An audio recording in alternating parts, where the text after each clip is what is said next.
Jemaat yang dikasih Tuhan, saya mengajak kita merenungkan dari 1 Korintus 15 ayat 20 sampai 26. 1 Korintus 15 ayat 20 sampai 26. Bacakan bagian firman Tuhan ini bagi kita, 1 Korintus 15 ayat 20 sampai 26. Demikian firman Tuhan.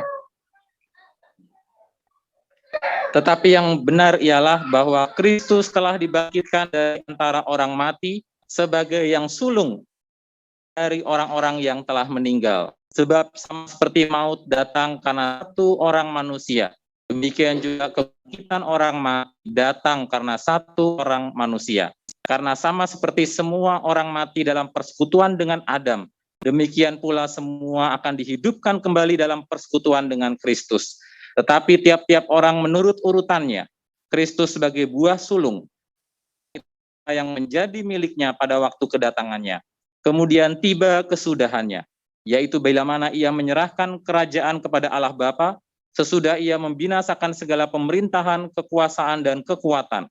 Karena ia harus memegang pemerintahan sebagai raja, sampai Allah meletakkan semua musuhnya di bawah kakinya. Musuh yang terakhir, yang dibinasakan, ialah maut. Jemaat yang dikasihi Tuhan, hal yang luar biasa ya. Tuhan memanggil mama kita terkasih, oma kita terkasih, di dalam waktunya Tuhan. Mungkin secara manusia ada hal-hal yang kita tidak bisa mengerti, ada hal-hal yang masih disesali, tapi kita percaya di dalam kedaulatan Allah, Allah tahu yang terbaik.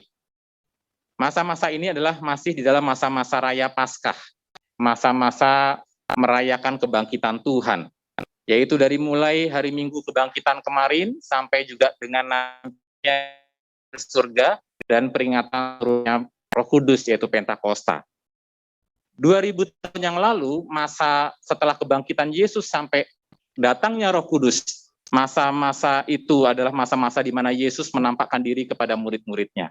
Dan di masa-masa Yesus menampakkan diri pada murid-muridnya 2000 tahun kemudian, yaitu hari ini, kita melihat karya Tuhan bahwa kemarin oma kita terkasih dipanggil oleh Tuhan di masa raya Paskah ini. Dan karena itu kepergian oma mengingatkan kita kembali dalam satu tema, yaitu tentang kebangkitan. Saudara-saudara, kalau kita bertanya kepada anak-anak dan cucu-cucunya oma yang hidup di abad ini ya, atau dalam dekade ini, maka anak-anak dan cucu-cucunya pasti familiar dengan yang berjudul Avenger, ya, film Avenger. Kalau kita yang mungkin sudah sibuk dengan dunia kerja dan mungkin tidak terlalu familiar, tapi itu adalah tontonan anak-anak dekade ini, ya. Selama 10 tahun, 11 tahun lebih bahkan ya, kita mendapati anak-anak kita dibombardir dengan satu tren baru ya, tren superhero. Nah, Bapak Ibu Saudara-saudara, di dalam film tersebut ada satu tokoh yang menjadi musuh terbesar dari para superhero itu, yaitu Thanos. Nah, saudara-saudara, Thanos itu sebetulnya dari bahasa Yunani Thanatos, yang artinya kematian. Dan memang dalam film itu sosok Thanos itu datang untuk membawa kematian dan kebinasaan. Dan sebetulnya dia punya niat yang baik. Niatnya adalah dia ingin 50% dari setiap populasi planet yang dia datangi akan dimusnahkan, supaya 50% sisanya yang masih bertahan itu akan melanjutkan kehidupan yang lebih baik.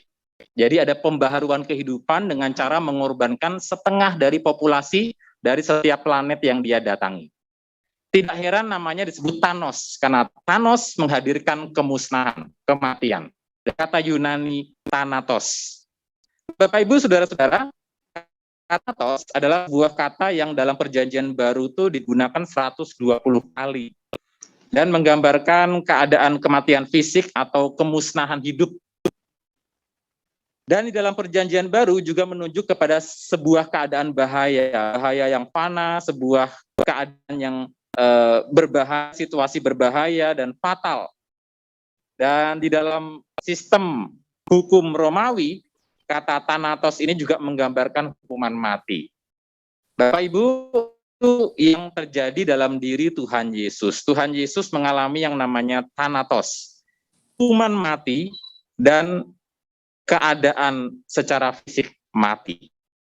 Bapak Ibu, saudara-saudara yang dikasih Tuhan, jika di dalam film Thanatos, yaitu yang hadir dalam tokoh Thanos itu datang membinasakan 50% kehidupan untuk 10% sisanya. Kita melihat 50% yang binasa oleh karena ulah Thanos, tidak ada harapan untuk kembali. Tidak ada harapan untuk kembali. Musnah ya musnah, lenyap ya lenyap, mati ya mati. Nah, inilah perbedaan karya Allah yang kita kenal di dalam Tuhan Yesus Kristus. Karena salah satu karya besar di dalam iman Kristen yang Allah tunjukkan bagi kita adalah karya kebangkitan. Bahwa kematian tidak menjadi akhir dari segala-galanya. Dalam bacaan kita, Bapak Ibu, di ayat 20, yang benar ialah bahwa Kristus telah dibangkitkan dari antara orang mati sebagai yang sulung dari orang-orang yang telah meninggal. Jadi ketika Yesus mati sebagai yang sulung dari orang-orang yang telah meninggal. Artinya Yesus menjadi yang pertama. Ketika dia bangkit sebagai yang pertama. Nah, Bapak Ibu, saudara-saudara, artinya ada kebangkitan-kebangkitan yang lain yang akan menyusul kebangkitan Tuhan kita Yesus Kristus. Sebab sama seperti maut, kematian datang karena satu orang manusia, yaitu Adam. Dan kita semua anak Adam. Karena itu, kita pun mengalami kematian. Lewat Adam, kematian itu hadir dalam hidup kita. Demikian juga ayat 21, kebangkitan orang mati datang karena satu orang manusia. Jadi kalau kita sekarang ini bisa percaya ada kebangkitan orang mati karena ada Paskah, Yesus yang bangkit. Bapak Ibu, ayat 22, karena sama seperti semua orang mati dalam persekutuan dengan Adam, artinya dalam pertaliannya dengan Adam. Kata persekutuan di sini maksudnya bukan berarti kita berhubungan dengan Adam, karena kan Adam hidup ribuan tahun yang lalu ya. Tapi kata persekutuan di sini maksudnya kita ada pertalian dengan Adam. Nah, Bapak Ibu, sama semua orang mati, semua kita mati dalam pertalian kita dengan Adam, demikian pula semua orang akan dihidupkan kembali dalam pertaliannya dengan Kristus. Bapak Ibu, hari sampai detik ini banyak orang masih menyangkal Kristus sebagai Allah yang menjadi manusia, mati dan bangkit.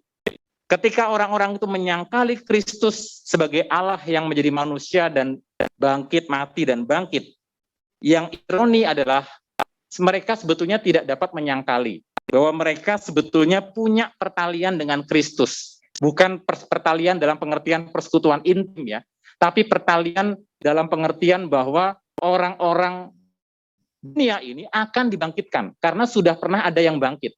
Sudah pernah ada yang bangkit. Nah, Bapak Ibu, Adam membawa kematian. Kita dipertalikan dengan Adam, kita ikut mati. Kristus bangkit. Dan semua manusia dipertalikan dengan Kristus meskipun mereka menyangkali Kristus. Tapi karena Kristus sudah bangkit, maka kebangkitan itu menjadi mungkin dan pasti terjadi. Dialami oleh semua manusia. Persoalannya. Yohanes 5 ayat 28 sampai 29, Tuhan Yesus mengingatkan dalam Yohanes 5 ayat 28 sampai 29. Janganlah kamu heran akan hal itu saat tiba bahwa semua orang yang dalam kuburan, termasuk Oma yang dikubur hari ini, akan mendengar suaranya, mendengar suara Tuhan. Nah, ini seperti kejadiannya Lazarus yang mati. Betul ya? Bukan Sakeus ya. Sakeus atau Lazarus? Lazarus ya. Nah, Bapak Ibu, ketika Lazarus mati, namanya kondisi orang mati kan berarti semua mati ya. Tidak mungkin dengar kan?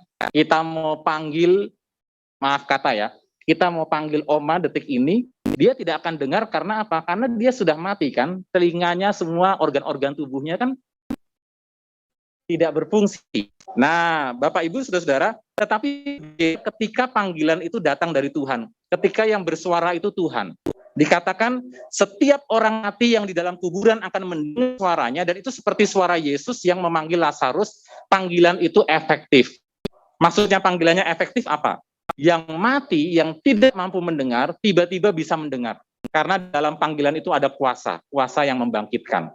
Demikian juga Bapak Ibu, Yesus mengatakan kepada Lazarus, Lazarus, keluarlah. Itu kan ucapan paling konyol. Kalau Lazarus nggak muncul, kan malu Yesus. Betul nggak Bapak Ibu? Ih, malu. Dia ulangi sekali lagi, mungkin kurang keras. Ya, Lazarus, keluarlah. Nggak muncul juga. Ingat sedikit memohon, Lazarus, supaya Lazarus keluar. Bapak Ibu, tetapi kuasa Tuhan tidak demikian. Hanya dengan satu kali ucapan, yang mati tiba-tiba mendengar dan hidup kembali. Demikian juga semua orang yang ada di dalam kuburan, suatu kali akan mendengar suara Tuhan, suaranya, dan semua akan dibangkitkan. Tapi ini dia, ayat 29 dari Yohanes 5. Mereka yang telah berbuat baik akan keluar dan bangkit untuk hidup yang kekal. Tentu kalau kita kaitkan dengan ayat-ayat lain, berbuat baik di sini dalam pengertian dalam iman kepada Yesus. Mereka yang telah berbuat baik dalam iman kepada Yesus akan keluar dan bangkit untuk hidup yang kekal. Tetapi mereka yang telah berbuat jahat dan artinya menyangkali Kristus akan bangkit untuk dihukum. Jadi semua akan dibangkitkan. Tapi masalah dibangkitkan untuk dihukum, ada yang dibangkitkan untuk hidup. Jadi kalaupun nanti kita masuk neraka dengan tubuh kita lengkap, dengan roh kita lengkap. Kalau kita masuk surga dengan tubuh kita lengkap dan dengan roh kita lengkap. Semua akan dibuat kembali menjadi utuh, bahkan disempurnakan. Bapak Ibu, jadi kita bisa bayangkan seperti apa siksaannya. Dan seperti apa sebetulnya sukacita yang keluarga hari ini alami. Karena sudah disaksikan dalam 2 kebaktian sebelumnya, bagaimana Oma akhirnya percaya kepada Tuhan. Artinya apa? Dia akan dibangkitkan untuk hidup yang kekal. Utuh fisik dan rohnya. Ayat 23. Dari 1:11. Tetapi tiap-tiap orang menurut urutannya, Kristus sebagai buah sulung, sesudah itu mereka yang menjadi miliknya pada waktu kedatangannya. Kemudian itu bila mana ia menyerahkan kerajaan kepada Allah Bapa, dan sesudah ia membinasakan segala pemerintahan, kekuasaan, dan kekuatan. Pada akhirnya semua akan bertekuk lutut di bawah kaki Yesus. Ayat 25, karena Yesus harus memegang pemerintahan sebagai raja, sampai Allah meletakkan semua musuhnya di bawah kakinya. Dan musuh yang terakhir yang dibinasakan ialah maut atau kematian. Demikian Bapak Ibu, lewat kehadiran Kristus, kematian dan kebangkitannya, apa yang kita alami karena pertalian kita dengan Adam, itu Allah tebus. Ya, dan sekarang kita yang dipertalikan, bahkan dari itu dipersekutukan dengan Kristus, dalam iman kepada Kristus, kita dijanjikan hidup yang kekal. Karena itu, saudara-saudara, biarlah menjadi penghiburan setiap orang percaya dalam kehidupan kita. Karena musuh yang terakhir yang dibinasakan ialah kematian. Artinya batal, dibuat tidak berlaku, kematian dikalahkan. Yang sekarang dinyatakan oleh kedatangan Juru Selamat kita Yesus Kristus, yang oleh Injil telah mematahkan kuasa maut dan mendatangkan hidup yang tidak dapat binasa. Tidak heran, Wahyu 21 ayat 4 mencatat, dan ia akan menghapus segala air mata dari mata mereka, dan maut atau kematian tidak akan ada lagi. Tidak akan ada lagi perkabungan, atau ratap tangis, atau duka cita, sebab segala sesuatu yang lama itu telah berlalu. Kematian bukan kehendak Allah, Bapak Ibu, bagi umat manusia, tetapi adalah akibat dari kejatuhan Adam. Tetapi kutukan itu akan dihapus, bahkan telah dikalahkan oleh kematian Yesus. Kita bukan lagi orang-orang dikutukan karena Kristus telah mati dan menang mengalahkan kematian. Puji Tuhan. Biarlah ini menjadi ucapan syukur bagi kita sekalian, karena Oma yang meninggalkan kita lebih dahulu, lebih dahulu garis bawahi. Karena kita semua akan menyusul, dan akan ada saatnya kalau memang sebelum Tuhan datang kita juga semua mati, kita akan dibangkitkan ke dalam kehidupan yang kekal di dalam iman kepada Tuhan Yesus.